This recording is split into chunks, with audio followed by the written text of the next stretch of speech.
baby.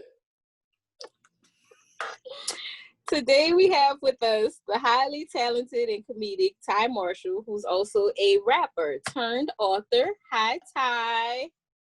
Hi, ladies. How y'all doing today? We good. How about you? We're Doing good. great. It's a pleasure to be here with y'all. We want to do an interview and ask you a few questions. Rod's going to start us off. Okay. All right, Tom. So to piggyback on the introduction, how did you transition from being a rapper to an author? Well, because that's how you read the question. No, like I said, it seems like it was fast now, but at the time it was like a long process. I was trying to find myself, but being an author, I learned how to be an author. Like when I became an author, it was actually a blessing, because being a rapper, I have to convey a story to the audience in 3 minutes in a song.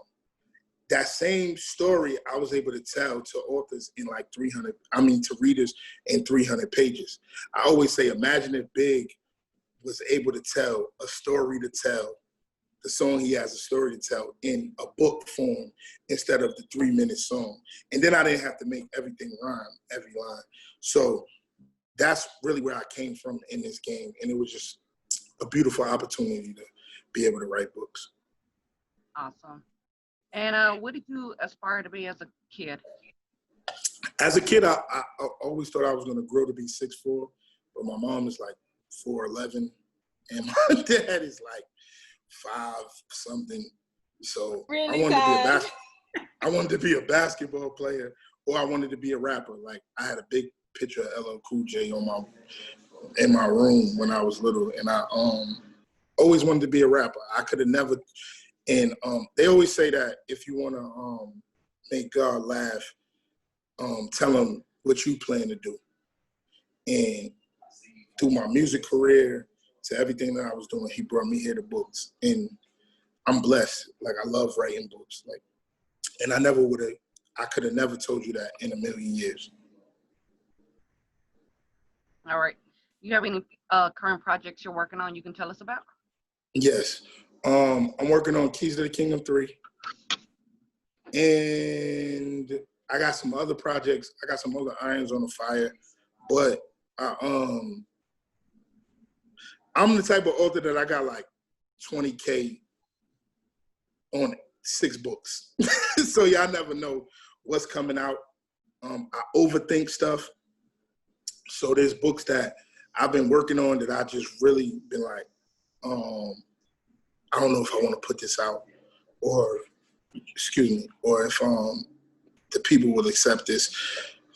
But my focus is on Keys to the Kingdom 3, but I probably got like 2 projects that I'm working on outside of that. Like when I'm not writing on Keys to the Kingdom 3, which was supposed to come out this summer, but I don't know. I actually have 2 audio books coming out this summer, so hopefully people won't be mad at me if Keys to the Kingdom 3 doesn't drop until the fall. Nice. What are the similarities between the music world and the literary world? A lot of people pretending to be who they not. This really, that's the. Why you laughing, Jazz? But that's the between the same type of work ethic is required, right? What I've learned in the music business and the book business is that it's all about your pen, right? It doesn't matter if you're an artist and you come through another big artist. Like if I'm a rapper and I'm signed to Maybach Music, once my album dropped, Rick Ross can't save me. He could promote everything he wants to promote, but once my album drops and the people get to hear me, they're gonna judge me. They're not gonna judge who I'm signed to. And the book business is the same thing. It doesn't matter who you come through. Readers are gonna judge you by your work. They don't care who you come through, who co-signs you, whatever. If you dope, you dope. If you're not, you're not. That's just the best. And I just think that that's actually what I like about the business, because I believe in my pen. I believe in my pen. I believe that, without sounding cocky, that I get busy. And I believe that if a person reads one of my books, they'll read 2 of my books, and they'll read 3 of my books, and they'll read 4 of my books. And that's just what I believe. So that's the similarities between the two. That is basically on you, especially how the music business is now, like with independent artists and being able to upload your music to SoundCloud and all that. All that record label stuff don't matter. And I feel like all the big publishers don't matter. People, readers are gonna read, and they're gonna find the dope stuff. They're gonna find, shout out to the new author Nina, who I've found through y'all group with the Front Street Porter and the On Us and all that. Like, readers gonna find the dope shit. Y'all gonna find what y'all think, because word of mouth is the best promotion that that an author has. And if a reader trusts their friend about the stuff they have, they're gonna always check out stuff that they say. Yo, check this out. Yo, girl, you need to check this book out. Yo, homie, you need to check this book out. So, and I never know where a reader jumps in with me, right? A reader doesn't necessarily, like, Eat, Pray, No Love was my first book. It doesn't mean that a reader is gonna read that as their first book. So I always try to put my best foot forward. On lack of better terms, I try to show my ass in these books, because I never know where you jump in. You could jump in on Ty Marshall at Eat, Pray, No Love. You know what I mean? So I always try to put my best foot forward. And I just feel like readers don't care about all of it. They just want dope books. A reader is gonna read. A reader is gonna read a Ty Marshall book. And if another Ty Marshall book is not available, they're gonna read a Kawan book until he drops a new book. They're gonna read Nina. They're gonna read whoever, because readers read. Y'all don't care about all that other shit. Like, y'all wanna read a book. So it's my job to make sure when you put a Ty Marshall book down, you got another dope ass Ty Marshall book to pick up. You know what I mean? So I probably went off subject, but. So I need to go back and do a follow-up question to what Rael said. She asked if you were working on anything currently, and you said you were working on like 6 different books. So can you tell us a little bit about the characters in at least one of your projects that you're working on? I have a book titled so far. It's called The People vs. Emory Barnes. He's probably my most toxic male character that I've written. Look at Jazz. Look at Jazz got a crush already. My heart goes out to the toxic men out there. Because you're a fixer. I understand. I am. But you try to understand. I seen your character spotlight. But I might change the title to the book. But I didn't know if I wanted to release this book because Emory is so complex. I didn't know how the readers would take him. But honestly, being in y'all group has give me more confidence to release this book. And I might change the title though, because I got a new title for it. But that, and then Sin, if you read Eat, Pray, No Love, everybody loves Sin. And then I'm also working on Reason's book from 80s Baby and Gold Blooded. Reason's book will be called The Book of Reason. And so I'm working on these different characters. And I just want y'all to be happy. That's all. I'm a pleaser. People pleaser. Y'all be hard on us as authors, man. Y'all be like, you know, one thing I believe as an author, and since I've been out, I always rather y'all be mad because y'all had to wait on the book than mad when the book comes out. If you mad because you had to wait on the book, that's different. But if you mad when the book comes out, I fucked up. Yeah. You know, go ahead, Jazz, let it out. Don't hold that, Jazz. Let that. There you go. There you go. Look at them beautiful teeth. But Yeah, I always say that I prefer quality over quantity. I don't want an author to give me a book every month or every other month just to say I'm reading a book. I would rather read a good book as opposed to just reading a book. But all praise is due to the authors that can put out books every couple months. I'm not one of those authors. I'm just not. I just because I'm an overthinker. So when I'm writing a book, I really overthink. I really rewrite. I rewrite a lot. And then I'm weird the way I write. I might write chapter 26 before I write chapter 1. But by the time I finish writing, chapter 26 might be chapter 1. Yeah. So I'm weird like that. Like I write chapter 5, chapter 11, chapter this, and then when I put it, I look at it all when it's finished, and then I sit there. And maybe that's music stuff, like because how you put together your album and how you want it to sound. So that's probably where that comes from, but that's what I do. So I'm not at home writing chapter 1, chapter 2, chapter 3, chapter 4. I don't write like that. Do you outline? I've been lately. I wrote Eat, Pray, No Love without an outline, and I wrote The Circle David without an outline. And then I learned to outline. Because this was new for me. This was really new for me. I was just a rapper trying to transition into books. So I just knew I was good with words. So, and I got lucky because I felt like writing a song, I got to convey a message to you, to the listener, in 3 minutes and 30 seconds on the radio. Like I got to make every line rhyme. I got to get this message to you in 3 minutes. And then felt like the handcuffs was taken off of me. When I could write it in 300 pages.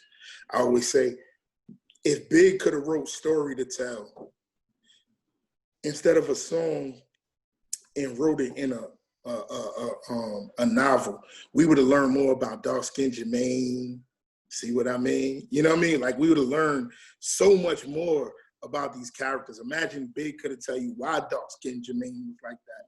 So when I transitioned from music to books, it was like, oh snap! Like I don't want to say shit. Oh shit! The handcuffs has been taken off of me, and I don't have to make every sentence rhyme.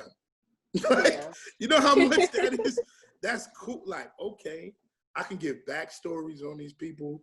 I can give all this stuff. So it was just a blessing. Like, I always feel like I'm, not to say that I'm God's favorite, but I love what God puts in front of me for my life, because I never could have told y'all that I would have been writing books, but I'm in love. I love writing books. I love the reader's reaction. I love the good feedback, the bad feedback. It all makes me a better writer. I have thick skin. I don't care if you say you hate the book. When you say you hate the book, all that makes me say is, I bet you I'll get you on the next one though.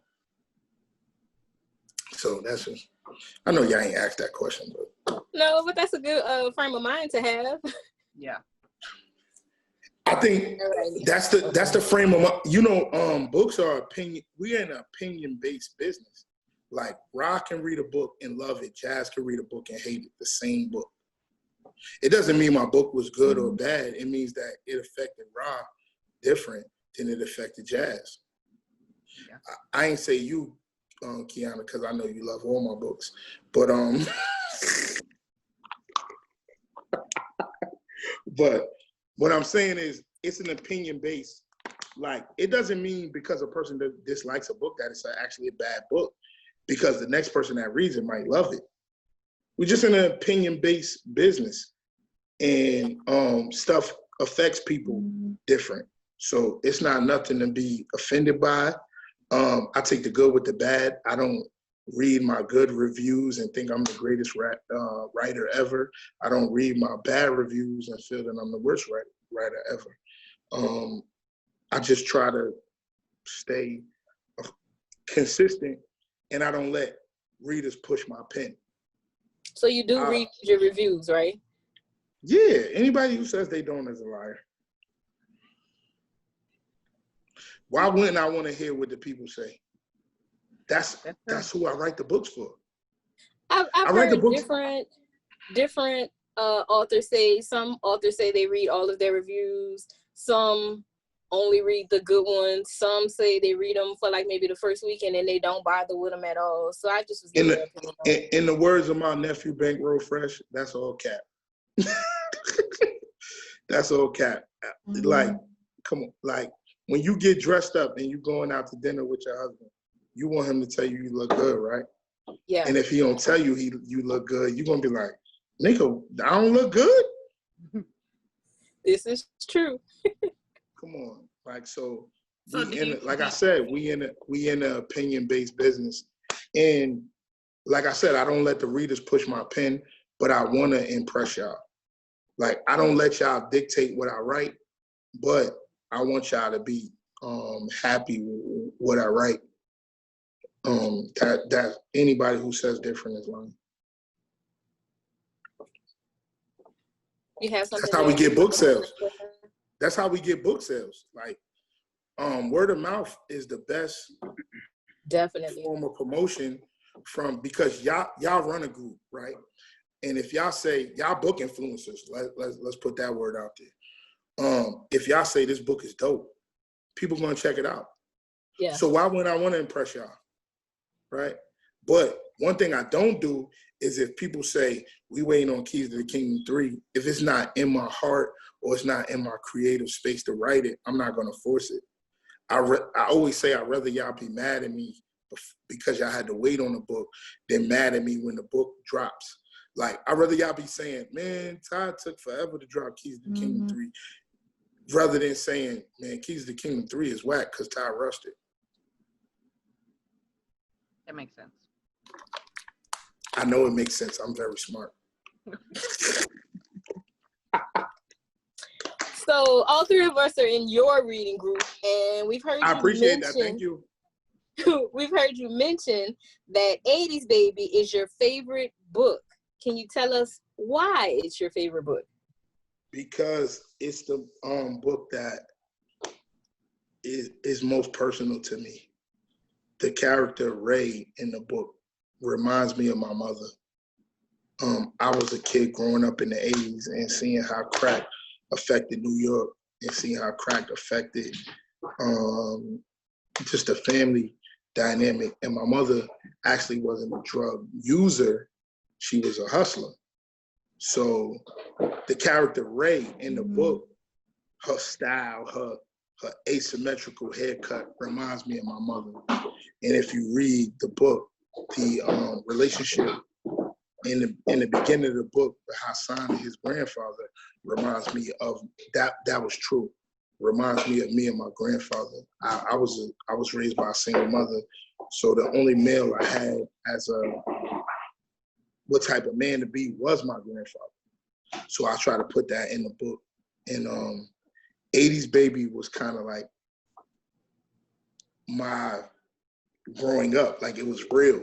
Like, it really didn't take a lot of research to write that book because I lived it. So that's probably my favorite book because it's personal to me. You know, it's very personal to me. And I went through that. And that's real. Like, nobody ever really asked me that. Like, I just love that book. Like, I love that book because that's my era. That's my era. And I know it's sad and it's depressing because of all the things that happened with the crack era. But boy, it was fun growing up. It was sad growing up. It was whatever, but I have good memories and bad memories, and it made me the person I am today. So 80s Baby is my favorite book. And I actually had the idea for Gold Blooded before I had the idea for 80s Baby.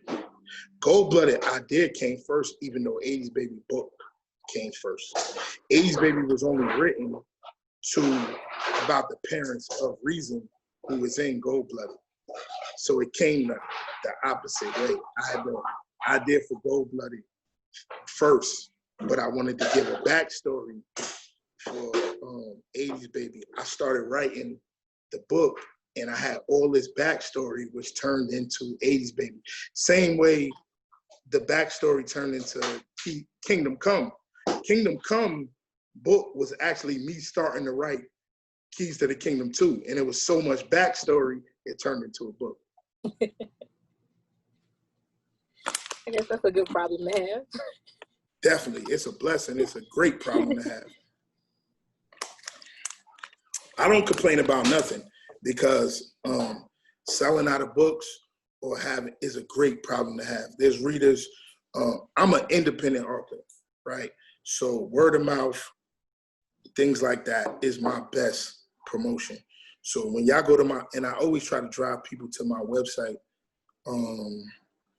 because I rather direct money. I don't want to have to split my money with Amazon. And so I'm appreciative and I'm grateful for all the people who say, yo, go to TyMarshallBooks.com, plug, and go ahead, smile, Jazz. Let it out, Jazz. Just be, you know what I mean, Jazz? Come on out. Come on out, Jazz. And, but I always try to drive people to my website. I don't want to split my money with Amazon. And as an independent author, people telling other people to go to TyMarshallBooks.com or buy Ty Marshall Books is the most humbling and the greatest experience that I ever had, because I don't assume and I don't feel like I'm deserving of that. Like, yeah, I wrote a dope book. Y'all supposed to say that. I don't feel like that. So every time I see one of y'all share my books or say something like that, man, it's the most humbling experience. And I'm so thankful. And I'm so thankful. And that's why I talk to everybody. That's why if you inbox me, I talk to you, because I'm not bigger than the game. I'm just a person who write books. And my situation don't work without y'all. Without readers, I'm nobody. So I'm not bigger, and I'm not too big to talk to readers when they inbox. And they say, yo, I read this book, and woo, this character right here made me feel like this. I'm going to be in your inbox like, word, you know what I'm saying? So I love it, and I appreciate it, so I'm thankful. Rod, get your phone right. Stop moving that camera. Okay, so I most recently read Eat, Pray, No Love, and that was a really dope read.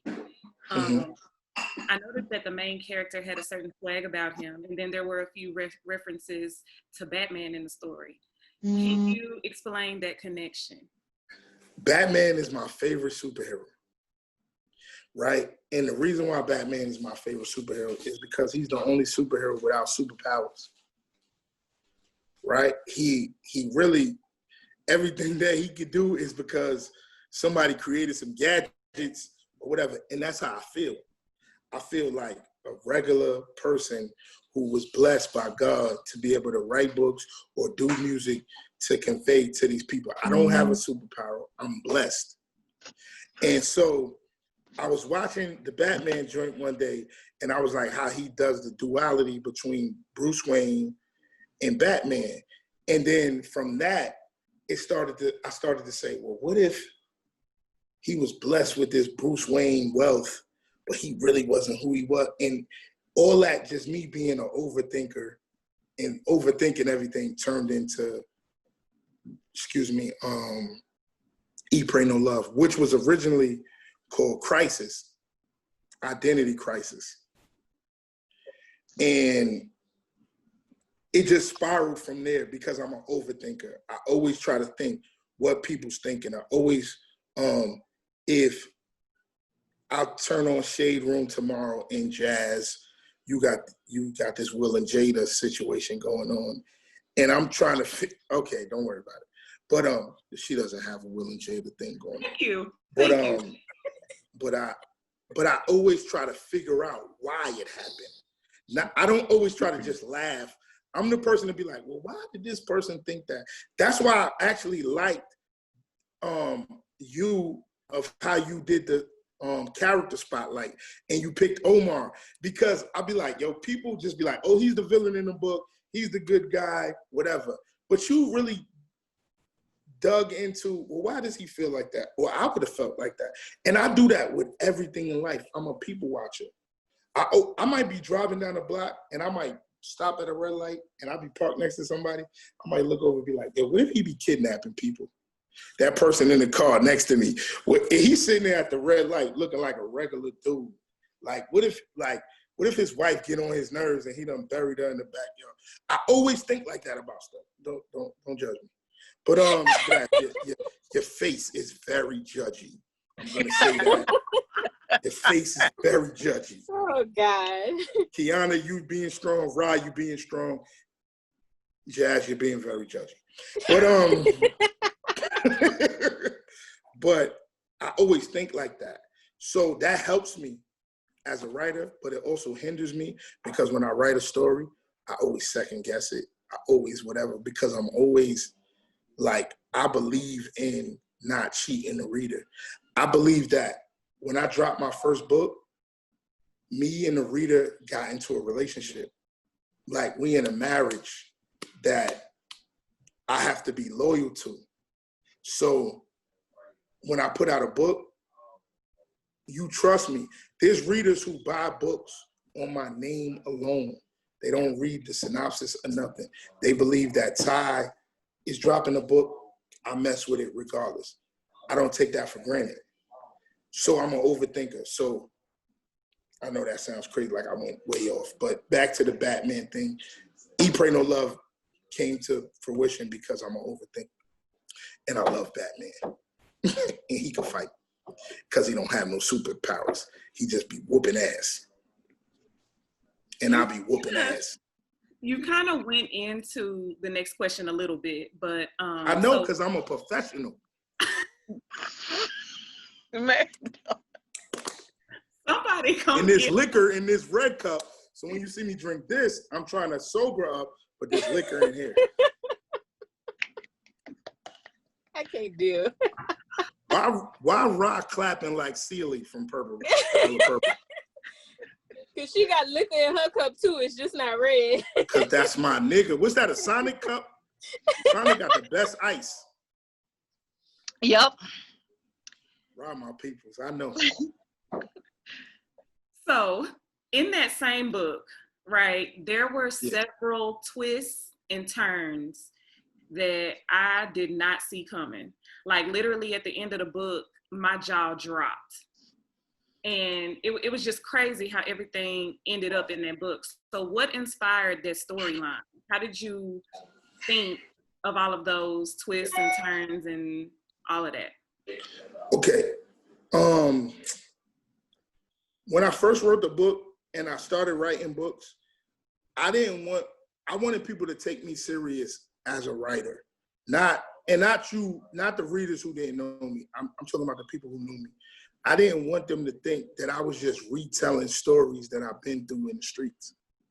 So I wrote, my first book was a book that wasn't street, it was so far-fetched from what I was living, because I wanted people to take me serious as a writer. I didn't want to just retell like this drug dealer, whatever, he did this. I wanted people to be like, yo, Ty really writing. So that's how Eat, Pray, No Love came along. Then I got to the shits later, you know what I mean, 80s baby, whatever. And not to say that it's easy for that to come along, but I wanted to prove myself to people and myself. It was a thing for myself that I wanted people to like a book that I really had to be creative about. And that has become my theme in the books. If you read any Ty Marshall book, I lead you down a path to where you think you know what's going on, and then I'm gonna switch it on you. And then when I switch it on you and you think you know what's going on, I'm gonna switch it on your ass again. Yeah. So that's exactly how I felt in that book. I was like, wait, what? Mm-hmm. Yeah, and I'll kill anybody, right? Because I'm not attached to no characters. Like, if I built sin, I believe I could build another sin. If I build, I'm a writer. It's my job. But I want you to expect the unexpected. I'm not attached to characters. I will kill their ass. I don't care. Because I will create another character for you to fall in love with. That's my job as a writer. Yeah. Right? So always remember that don't fall for this nigga too hard. I might kill this nigga. But I'll give you another nigga love. Always remember to take like your anxiety medicine before you read a Ty Marshall book. Yeah. But check this out though, right? All my books end with the crazy ending, right? You'll be always like, God damn, Ty don't be having no happy endings. One day I'm gonna give y'all a happy ending. And then that's the plot twist. Like this nigga actually let us be happy. See, I set y'all up. So I'm always, when I'm writing the books, I always think about that too. Right? I always think about just trying to do the unexpected. And then when y'all think y'all figured me out, I'm gonna do some other shit.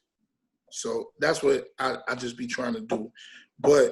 And then I always trying to stay true because I come from the streets. It ain't always no happy ending. Like that shit ain't always the truth. Like, so I try to give y'all shit that, like, even if you read 80s Baby, I don't want to give it an ending away for anybody who hasn't read it. But Hassan stays true to the street code, even when he finds out what's popping. You know what I mean? So, hey, you three ladies, read 80s Baby. But, right, you got all the books. Kiana, you got most of them. I'm not gonna say that Jazz ain't buy no books, but Jazz ain't buy no books. I'm gonna look at my water. You gonna make drink me my water, but Jazz ain't buy no books. on this here interview. What happened, Jazz? Nothing. What'd you say, Jazz? No, absolutely nothing. Assalamu alaikum, sister.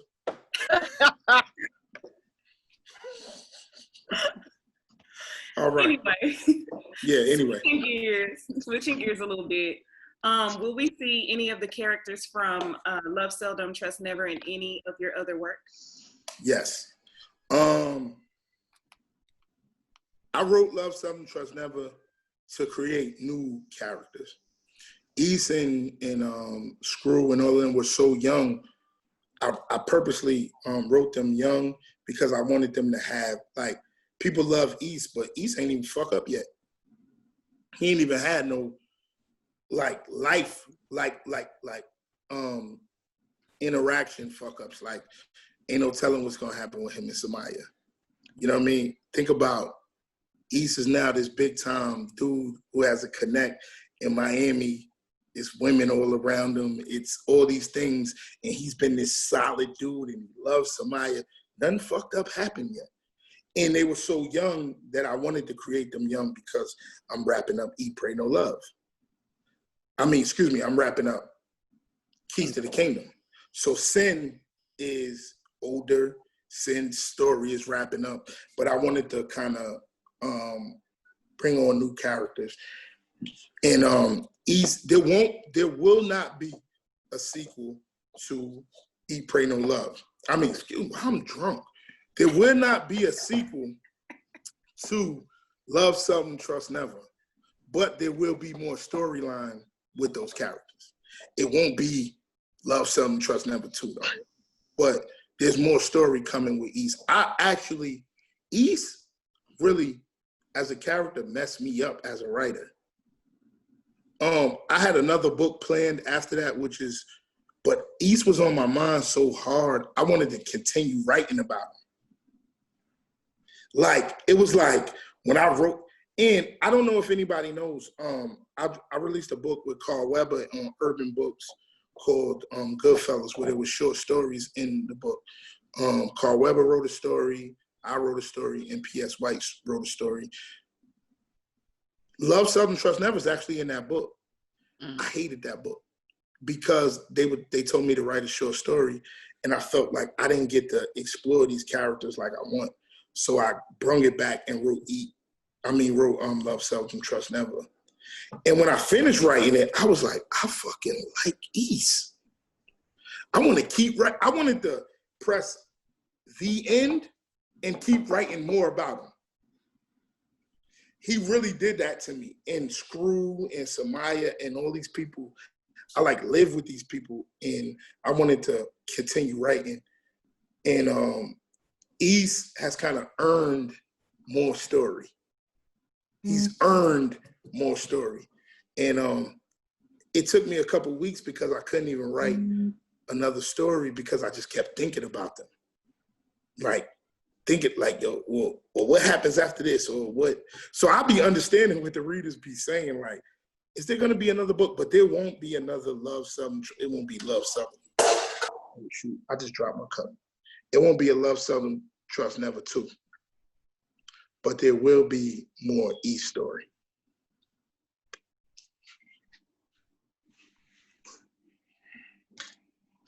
Y'all quiet because I dropped my cup. I thought you was about to get it. We were trying to give you a second to get your cup.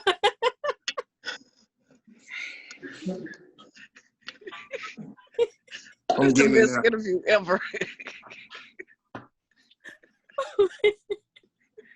What else would y'all expect with Ty Marshall? All right, we got one more question. There I know was because some y'all taking touching up all my moments. time. Oh, There was some touching moments in Love Seldom, Trust Never. Were they real life inspired? No. good. No, they were just when I was writing the book, I didn't want East's mom. You know when you read a lot of books, like the main character's mom is like a drug addict or some shit like that. I wanted to be more. My purpose of writing that book was like just stuff that we deal with in Black families, where they be like, you know, you be like, whatever happens in this house stays in this house. You know how we was raised. Mm-hmm. Your mom going through some stuff. You ain't supposed to be at school talking about that shit. Mm-mm. Or you ain't supposed to be telling whoever the authorities, you ain't supposed to be telling your guidance counselor, which this person is right here. But this person is a guidance counselor. This person, you see the point? Yeah, that person is guidance counselor. But you're not supposed to, you know, you're not supposed to talk about the things that happen in a Black household outside of a Black household. And that was important for me to try to get that point across. And in a way, and I'm gonna tell y'all the truth, I was reading Charlamagne's book when I was writing the book. So it let me be like, dag, like as Black people, we shun therapy, we shun all of that. And I just wanted to drop that in the book. And I'm not one of these deep dudes, but it just touched me at the time to be like, yo, I want to put this in the book. Because I grew up in a house where you didn't talk about whatever was going on. You know what I mean? Because that's what we're taught. Whatever happens in the house stays in the house. And you don't put these, y'all seen, what's that shit, Precious? Yeah, putting these white people in our business. But put this white lady in there, you know what I mean? He said, shut the fuck up, and I shut the fuck up. But y'all know that's serious. Like, mental health is serious in the Black community. Yeah. You don't think that we have PTSD from all the shit? Like, I haven't been in the streets in over 10 years. I still get nervous when the police behind me. And I'm legal as a motherfucker. Like, I'm a girl dad. I don't do nothing. I'm not doing anything. But I get nervous, which is all your mental anxiety, all these different things, single moms raising these kids and dealing with a bunch of stuff that they don't have no outlet to talk to. So I wanted to put that in the book. And that's where East's mom came. I didn't want her to be a drug dealer. I wanted her to be a great mom, but I wanted her to be dealing with the things that we deal with. My mom was a great mom. But to think now that I'm an adult and I look back, like it probably was hard catching them bills. It probably was hard raising a young Black man as a woman. And there's probably stuff that when my mom closed the door in her bedroom at night to go to sleep that she dealt with that I never seen. And she made sure I didn't see it. And I wanted to put that in the book. So that's, I know I'm softy, but that's just the truth. That's just the truth. So it's not anything personal. It's just me looking at myself and understanding things from an adult perspective, that there's people all the time dealing with stuff. There's people on Facebook who we look at, they crack jokes and they do all type of shit, and they say they got all type of shit going on at their home life or they dealing with. And we never address it, and we scared to address it because we feel that it's a weakness. But it's not a weakness. I'm sorry for getting mad deep. I know I'm supposed to be the drunk guy. That was deep. No, but we appreciate Chill that. out, Ra. But you know what? Assalamu alaikum. Assalamu alaikum. It's important to tell that story because, you know, some people, like you said, they won't actively seek therapy, but these books are therapy to them. So it's important when authors throw that in there, you know, because it gives them a sense of, I'm not alone in this, you know. I'm probably one of them people. Like, being honest with you, I'm probably one of them people that I probably got shit wrong with me, like, that I probably won't seek help for because I figure like I can figure it out. We all got shit that we be dealing with. But you know what? I've been reading more. I've been seeing more Black authors put therapy in their actual books. Like, I've read 2 books last month where the characters were actually going through therapy. So that's a good thing. That's amazing, because to make it cool to go to therapy will help all of us. Yeah. Right? Because it's been a taboo thing. Right? Yeah. And seeking help and seeking help outside yourself. Like, it's cool to call your homegirls or your homeboys to get information, but they don't know everything. Sometimes you need professional help. And it's been taught to us that seeking professional help is a weakness or it's something crazy. Black people don't go to therapy, but we need to. Yeah. We need to. We do. Because and I'm mad. I'm a hypocrite because I'm saying this, but I've never sought therapy. And I'm not saying I need therapy, but I probably do. But we all need therapy, and we all need unbiased people that we can talk to about the shit that we be going through. You know what I'm saying? And it doesn't make you a weaker person. It doesn't make you anything. Like, and I just wanted to, I don't really be putting messages in my book, but for some reason that spoke to me. And I just wanted to do that. And maybe it's something in me that I'll be like, I need to, you know what I'm saying, take my ass to therapy. But, baby, like Kiana say, I need to fucking go see if the Frozen Cup lady open, baby. But no, I just wanted to put that, because I don't want to be an author who's just telling these drug dealer stories. And this person right here next to me, see that person next to me? She don't want her drug dealers to evolve. She want them niggas selling drugs, and that's all. But I've evolved. But I've no, wait. I've evolved. On the computer, she's up here. On my phone, she's right here. But I've evolved. I was a guy who sold drugs, and I always was smart. Like, my mom sold drugs, but she was a good mom. So sometimes people like typecast these people. They think your mom is a drug dealer. So I'm raised in a house where niggas, I'm when the fiends knock on the door, I'm serving the niggas through the little hole. It wasn't like that in my mom. My mom was a drug dealer, and she would whoop my ass if I brung an F in the house. You know what I mean? So it was like, it's not always what people think.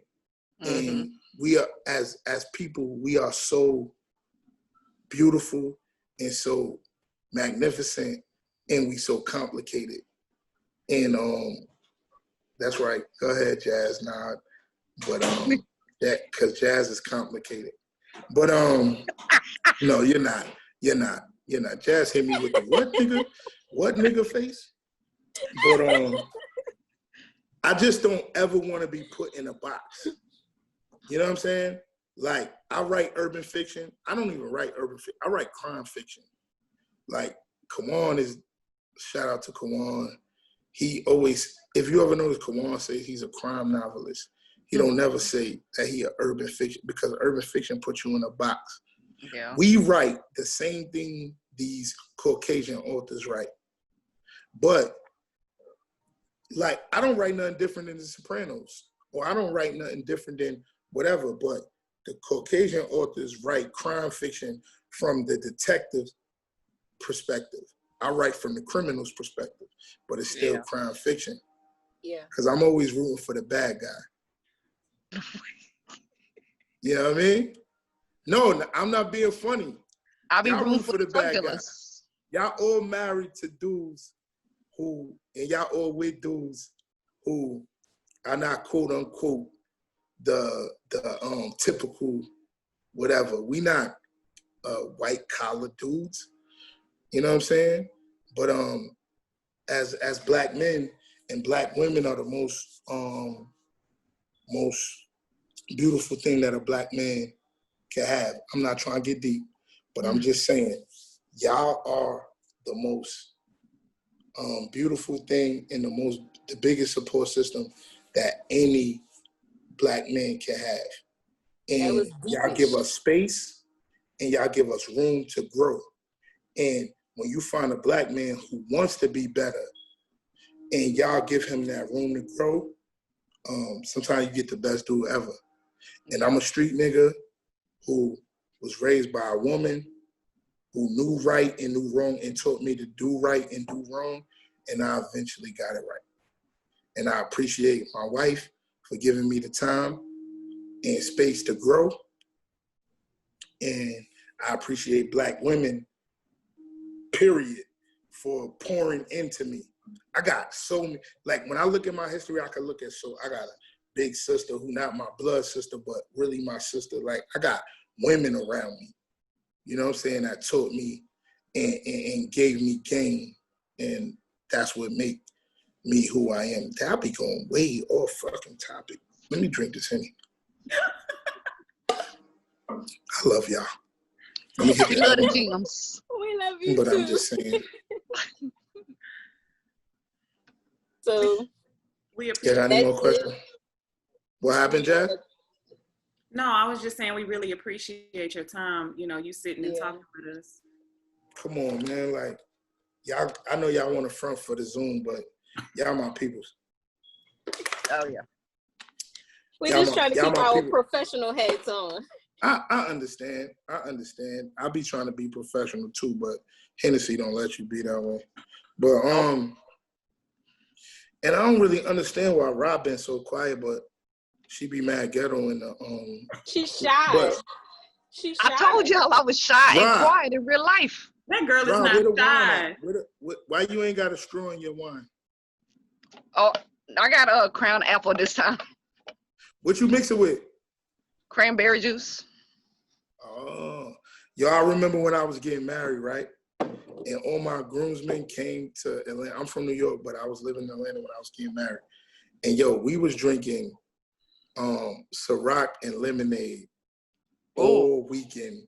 When we went to get fitted for our suits, my best man walked out the dressing room with the top of his suit on in his underwear and was like, I need bigger pants. So I don't know why I told y'all that, but hopefully that's like a funny story. Man, that's awesome. But real talk, I really appreciate y'all. I tell y'all off interview and offline that I love what y'all doing. I hope y'all keep it pure, and it don't matter, new nigga, old author, new author. Y'all really be promoting and y'all really fuck with the shit that y'all read. Not because people got a big name or not. Y'all fuck with the shit y'all read because some of these new authors are dope. You know what I'm saying? And it ain't about a big name. And I appreciate y'all reaching out to me. I appreciate y'all promoting. Y'all got a dope group. The Hopeful Heartbreakers. Y'all got a dope blog. I never seen people take as much time to the little stuff that y'all did, like you, Jazz, doing the character spotlight. That's like I really, and not to make the other two ladies feel bad, like that was dope to me. Cause I'm one of those people, you know what I'm saying? Like the little things, like and I seen you do that, not just for me, but for other authors. And I seen y'all do the review. I don't really know what Rod do,